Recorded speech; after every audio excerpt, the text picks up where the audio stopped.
जय हिंद, वंदे मातरम, भारत माता की जय की जय की जय की जय। तो दोस्तों, जैसे आप जानते हैं कि आज का वीडियो हम बनाने जा रहे हैं एआई समिट पे। अभी जो ये हुआ है मामला, इन सब पे बात करेंगे। ये एक नेशनल चैनल है और जिस पे हम जो है केवल जियो पॉलिटिक्स और नेशनल इंटरेस्ट पे बात करते हैं। कोई भी न्यूज़, कोई भी ऐसी घटना जो हमारे देश को, हमारे देश के अस्तित्व को या हमारे देश के मान सम्मान को ठेस पहुंचाती है या असर डालती है, उन सारी चीज़ों पे हम बात करेंगे। और ये चैनल केवल आपके सपोर्ट से ही चल सकता है और आपके सपोर्ट से ही चलेगा। तो प्लीज़ हमारे इस चैनल को सपोर्ट कीजिए, वीडियो को लाइक कीजिए, शेयर कीजिए और कमेंट्स कीजिए ताकि रीच बढ़ सके और ये वीडियो जो है आप ही जैसे ज़्यादा से ज़्यादा राष्ट्रवादियों तक पहुंच सके। जय हिंद, वंदे मातरम।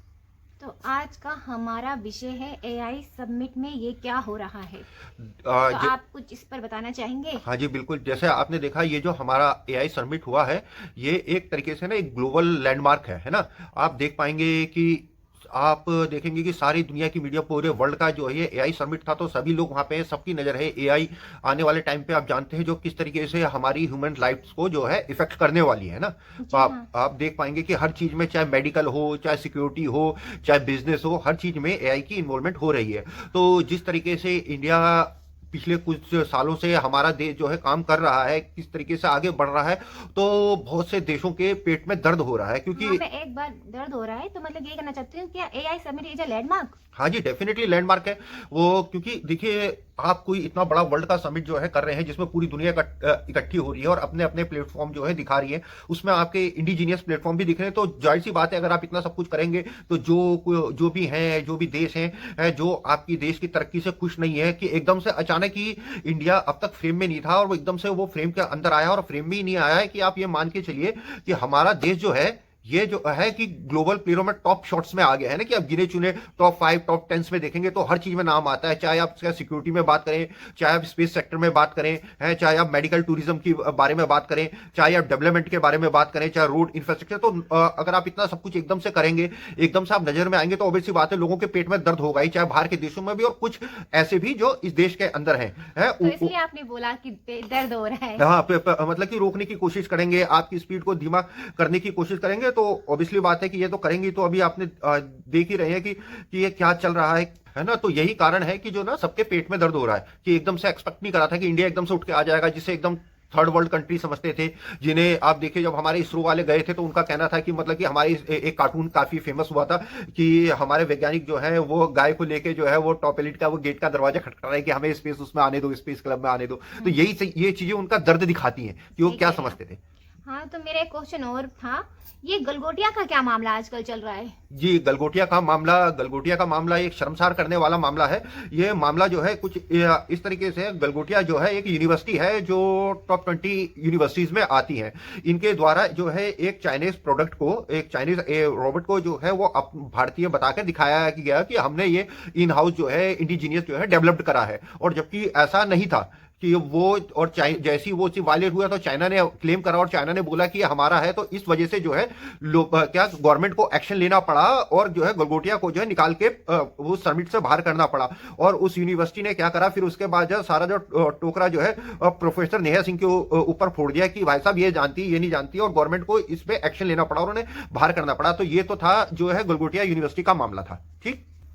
और तो फिर हमारे एआई समिट में क्या हुआ, जो बाकी और जो इंडिजीनियस कंपनी थी और जो प्लेटफॉर्म थे, तो उन सब ने गवर्नमेंट से रिक्वेस्ट करी कि ये जो एआई समिट है इसे एक दिन के लिए और एक्सटेंड करा जाए, ताकि जो है कि उनकी जो डीले हैं बाकियों के साथ जो है प्रोडक्ट्स के मामले में जो भी कुछ डीले उनकी चल रही है वो पूरा कंक्लूज हो सके।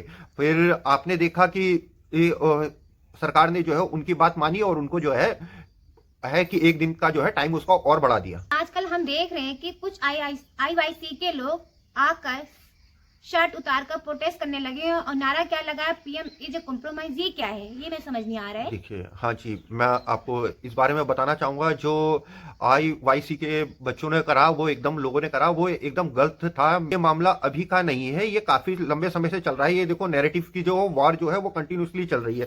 ये देखो, एकदम से अभी से शुरू नहीं हुआ। ये जो है शुरू हुआ है कि जब आप देखेंगे स्टार्टिंग से, अगर आप देखेंगे, अगर आप पिछली कुछ घटनाओं पर नजर डालेंगे, अगर आप कंटिन्यूसली फॉलो कर रहे हैं, तो आप पाएंगे कि जब से पार्लियामेंट का सेशन सेशन शुरू हुआ था तब से ही ये जो है सारे जो है नैरेटिव्स का खेल जो शुरू हो गया था, एक के बाद एक चलता रहा। तो सबसे पहला पार्लियामेंट का जब सेशन शुरू हुआ था तो सबसे पहले लाया गया था कि देखेंगे कि जो है कैरावेन का आर्टिकल का जो है नैरेटिव चलाया गया, उसको जो है ब्रश ऑफ कर दिया गया। तो उसके बाद असली किताब का नैरेटिव आया कि है किताबें लहरा के दिखाई गई, असली किताब का नैरेटिव आया।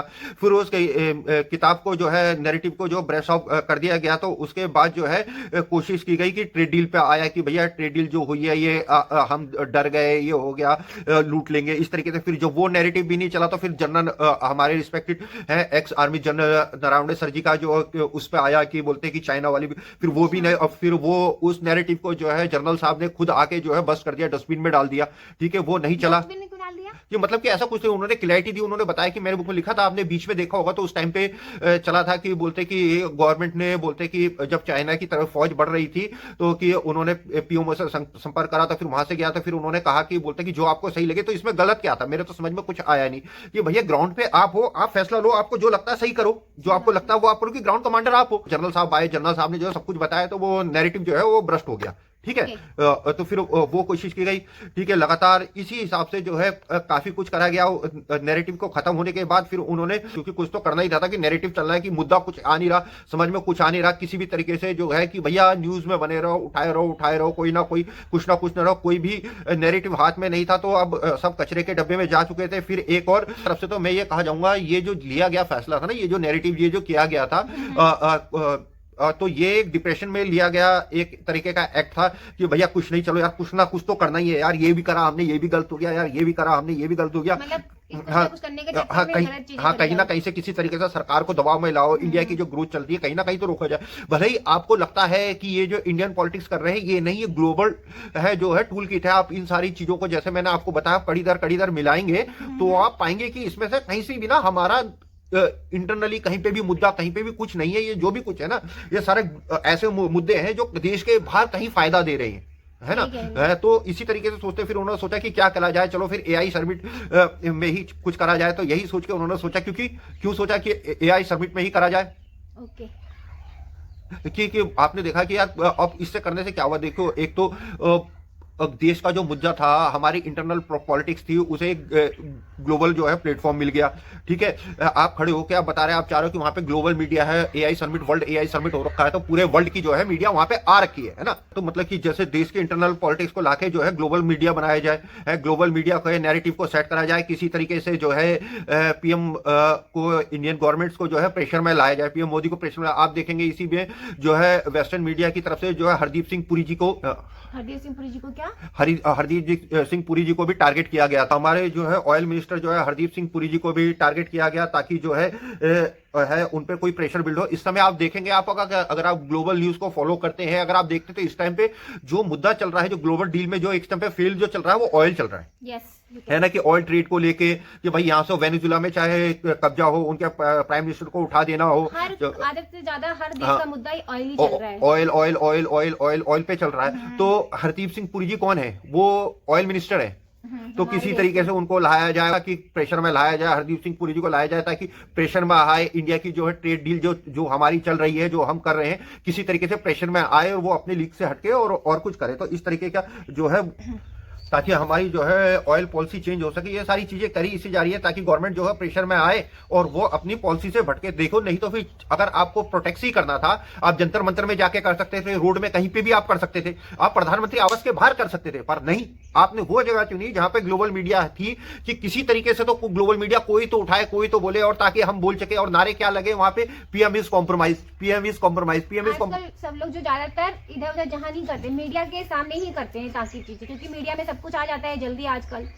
पर बात सारी ये थी ना कि आपको जो है इंडियन मीडिया नहीं चाहिए थी, आपको ग्लोबल मीडिया चाहिए थी। आपको चाहिए थे कि पूरी दुनिया में हमारी ग्लोबल पॉलिटिक्स, हमारे जो है घर के, देखो इतना तो बड़े बुजुर्ग भी समझा के गए हैं, बेटा घर की बात को बाहर मत निकालना, बाहर लंका ढाई, और बेटा घर की बात को बाहर मत निकालना, घर के मुद्दे घर के अंदर ही सुलझने चाहिए। घर के मुद्दे जब भी बाहर जाते हैं तो परिवार टूट जाता है, ऐसे ही देश भी टूटता है ना। तो ये देश हमारा घर है, ये हमारा परिवार है, इसके मुद्दों को ग्लोबलाइज करने का मतलब मेरे समझ में नहीं आता कि आपने ये ऐसा क्यों करा। अगर आप वाकई में इंडिया के वेल विशर हैं तो ये करने का मतलब नहीं बनता। तो सीधी सी पता लगता है कि आप ग्लोबल एक बड़े स्केल पे देखा जाए तो एक आप टूल किट का हिस्सा है, जो आप जो है वेस्ट के बाहर के नैरेटिव्स को जो है इंडिया के अंदर ला रहे हैं और इंडिया का जो मुद्दा है वो उठा रहे हैं और नारे लग रहे हैं कि इंडियन गवर्नमेंट इज है कॉम्प्रोमाइज है, कि देखो कुछ ऐसा हो गया। ग्लोबल मीडिया में कुछ लोग आए, आपका इंटरव्यू ले हैं एप्स्टीन फाइल के बारे में हो कि एप्स्टीन फाइल, और आपका मुद्दा क्या लगा है कि एप्स्टीन फाइल में जो है कुछ लोगों के नाम आए हैं, जबकि ये सब क्लियर और ये प्रूवन आपके सामने है कि ये इसमें कोई भी इंडियन गवर्नमेंट और इंडियन गवर्नमेंट से रिलेटेड किसी का भी नाम नहीं आया। फिर इन्होंने क्या मुद्दा बताया, जब इंग्लैंड के एक्स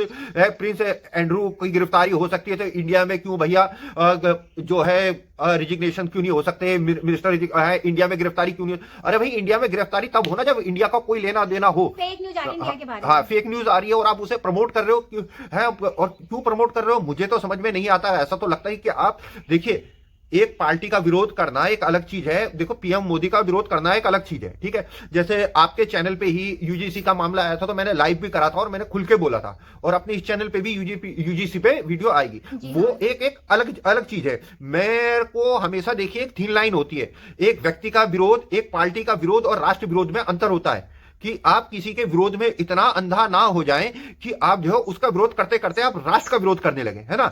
तो गिरफ्तारी की मांग होने लगी, इस तरीके से यह बात चल रही थी। अब इंटरव्यू आप चाहते हैं कि कोई आपका इंटरव्यू ले, कोई आपका ग्लोबल मीडिया में आए और आप वहां पे बोले कि भैया देखिए जो ये ट्रेड डील हुई है, ये जो है ये कॉम्प्रोमाइज हो गई थी, इंडियन गवर्नमेंट इसलिए ट्रेड डील हुई है, अब यूरोपियन यूनियन के साथ ट्रेड डील हुई थी, ठीक है, जिसे मदर ऑफ ऑल डील कहे। फिर उसके बाद अमेरिका ने डील क्यों करी, जिसे अमेरिका कहता था गॉड ऑफ ऑल डील।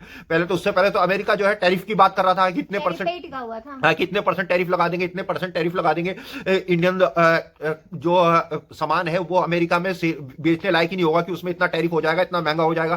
फिर जब यूरोपियन यूनियन ने हमारे साथ जब है डील करी तो उसके बाद अमेरिका प्रेशर में आया, सिक्का टेबल घूम गई। जो प्रेशर इंडिया पे था यूनियन की डील होने के बाद वो प्रेशर अमेरिका पे आ गया, है कि नहीं। फिर उसके बाद अमेरिका ने भी डील करी। अब इसी नैरेटिव में वो चाह रहे थे कि किसी तरीके से इंडिया को दबाया जाए और ज्यादा तोड़ा जाए, गवर्नमेंट के ऊपर प्रेशर लाया जाए। और सबसे बड़ी बात यह देखिए, जब घर में लड़ाई होती है ना, ये जानते हैं इस समय जो है देश का जो सिस्टम है, कि मतलब सिस्टम जो प्रो इंडियन नेशनलिस्ट हैं वो गुस्से में है और वो आपस में लड़ रहे हैं। अब आप बोलेंगे कि भैया ये मुद्दा तो यूजीसी का जो है अब मोदी जी ने ही या इंडियन गवर्नमेंट ने ही दे दिया जिसमें लड़ रहे हैं। क्योंकि देखिए जब भी घर में दरार पड़ती है तो बाहर वाले फायदा उठाते हैं और हमेशा उठाते हैं। वो कोशिश कर रहे हैं कि भैया जब भी घर पे लड़ाई होगी, आप घर के मुद्दे बाहर उठेंगे तो बाहर वालों को आसानी होगी आप पे घात लगा के हमला करने की। उन्होंने कोशिश करा भी और वो इतना, दुश्मनों ने कोशिश करी भी, वो इतना सफल हो नहीं पाए, क्योंकि वो इस बात को भूल गए इस देश में जो नेशनलिस्ट हैं उनके लिए सबसे पहले नेशन ही है। अपना मुद्दा चाहे कोई भी हो, बात कहो कितना, हमारा मानना हमेशा से ये रहा है पहले बाहर वाले से निपटा जाएगा, घर में तो हम आपस में करते रहेंगे। घर की बात घर में रहे, बाहर हाँ कि मतलब हाँ, इन्होंने सोचा कि बाहर की इन्होंने सोचा कि बाहर वालों की तरह होगा, कि बोलते कि जेनजी यहाँ भी कर देंगे, जैसे बांग्लादेश में कर दिया है, नेपाल में कर दिया, वैसे यहाँ पे। पर उन्हें ये नहीं पता ये भारत भूमि है, यहाँ पे जो नेशनलिस्ट हैं ये सबसे ऊपर देश को रखते हैं। जब भी देश की ऊपर बात आती है, देश की अखंडता की बात आती है, देश के सम्मान, आत्मसम्मान, माँ भारती के सम्मान की बात आती है, सब कुछ भूल के एक साथ खड़े रहते हैं। ये बोलते हैं कि पहले बाहर वाले से निपटेंगे, आपस में हम देखते रहेंगे। तो ये ऐसा ही होना चाहिए। और जिन लोगों ने ये सब कुछ करा है उन बच्चों को मैं बता दूं कि आप जो ये सोच रहे हैं इसके बाद क्या होगा, देखिए है आपको निकाल दिया गया वहां से, जो है वहां पे जो है पब्लिक जो है, जो औरों ने स्टॉल लगाया था, जो लोग देखने आए थे, उन सब ने ही उनका विरोध करा, क्योंकि ये मुद्दा था नहीं, आप जबरदस्ती बनाने की कोशिश कर रहे थे। उनको जो है वहां से बाहर निकाला गया। उसके बाद क्या प्रशासन अपना काम करेगा, दिल्ली पुलिस, कुछ चीजें होना और क्रिएट करने में जमीन आसमान का फर्क होता है। अब प्रशासन अपना काम करेगा, दिल्ली पुलिस ढूंढ के एफआईआर करेगी, फिर कोर्ट की तारीखें लगेंगी और तारीख पे तारीख। और मैं यकीन मानो, मैं आपको बता रहा हूं, आपकी जिंदगी खराब हो जाएगी, जूते नहीं जिंदगी घिस जाएगी, कोर्ट में केस फ्रेम नहीं हो पाएगा। इस देश में 14 हाँ, इस देश में 14 साल होने के बाद भी पॉलिटिकल केस फ्रेम नहीं होते, बस कोर्ट में तारीखें ही लगती रहती हैं, ये याद रखिएगा। और पर भी हम कभी बात हाँ, इस पे भी कभी हम बाद में बात करेंगे। और यूसीजी चैनल पे आएगा, इसी चैनल पे आएगा और यूसीजी पे मैं अपना मत जो है रखूंगा। पर आप सब लोगों से यही अनुरोध है कि बाहर के नैरेटिव में ना फंसे, देश को कमजोर ना करें, एक साथ मिलकर देश के साथ खड़े रहें और मजबूत रहें। जैसे मैं हमेशा कह, मजबूत रहो, तगड़ा रहो, एक साथ रहो। और इसी के साथ इस वीडियो को विराम करते हैं, क्योंकि वीडियो काफी लंबी हो चुकी है ना। हाँ जी। और इसी के साथ फिर दोबारा मैं अपने सभी श्रोताओं से ये अनुरोध करना चाहता हूं, प्लीज सपोर्ट कीजिए। ये चैनल आपके सपोर्ट से ही चल सकता है और आपके सपोर्ट से ही चलेगा। तो प्लीज इस वीडियो को लाइक कीजिए, शेयर कीजिए, कमेंट कीजिए, ताकि रीच बढ़ सके। ये जो एक सोच है, एक विचार है, राष्ट्रवादी नेशन इज ऑलवेज फर्स्ट, ये सब लोगों तक पहुंच सके और ज्यादा से ज्यादा हमारे भाई इसके साथ जुड़ सके। सब्सक्राइब करें। इसी नोट के साथ इस वीडियो को समाप्त करता हूं। जय हिंद, वंदे मातरम, भारत माता की जय की जय की जय की जय।